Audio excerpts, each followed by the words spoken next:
So I had one of you guys ask me a while ago on the Dirt Devil video that I did many months ago, how to remove a wheel off of one of these. And to be quite honest with you, they're not really made to be removed.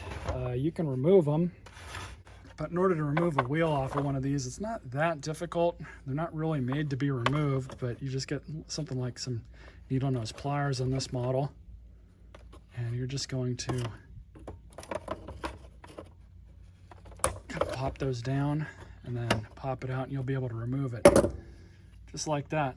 Not all that difficult, but on nicer or more expensive vacuums, you'll have stuff like an actual solid axle that these wheels will sit on top of. Some of the even nicer machines will have ball bearings, but these cheap Dirt Devils, Bissells, Eurekas, low-end Hoovers, they're all going to have wheels like this, and they'll all be very similar.